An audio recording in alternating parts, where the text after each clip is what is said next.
Amigas e amigos, nesta quarta-feira, 10 de fevereiro, temos duas informações importantes sobre o Carnaval de 2021. Todos já sabem que o ponto facultativo da próxima segunda e terça foi cancelado. Teremos uma semana normal de trabalho nas repartições públicas do Estado e nas municipais da capital e da maioria das cidades pernambucanas. Reforçando essa medida, e para evitar aglomerações em duas áreas que tradicionalmente concentram os maiores focos de carnaval da região metropolitana, estamos proibindo o funcionamento de bares, restaurantes e comércio ambulante, das 20 horas dessa sexta-feira, dia 12, até às 6 horas da segunda-feira, dia 15, no sítio histórico de Olinda e no bairro do Recife.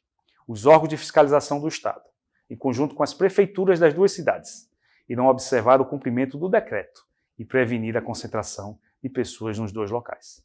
A outra medida importante que estamos divulgando hoje é o envio, em caráter de urgência, de um projeto de lei para a Assembleia Legislativa, estabelecendo um auxílio emergencial que vai beneficiar cerca de 450 grupos artísticos e agremiações vinculadas ao Círculo Carnavalesco Pernambucano. Serão 3 milhões investidos nessa ação, que vai distribuir auxílios financeiros de R$ 3.000 a R$ 15.000, de acordo com o edital, que vai regulamentar critérios e prazos. O detalhamento sobre como os interessados podem aderir ao edital será feito nos próximos dias pela Secretaria Estadual de Cultura, e os pagamentos devem ser realizados nos meses de março e abril. Os números da pandemia permanecem preocupantes e precisamos da mobilização de todos para impedir que uma segunda onda, da mesma intensidade que vimos acontecer no Amazonas, não atinja também o nosso estado.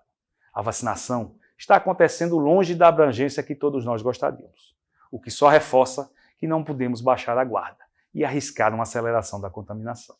Nunca é demais ressaltar que a higiene das mãos, o uso de máscaras e evitar aglomerações são orientações permanentes para seguirmos enfrentando a pandemia. Muito obrigado.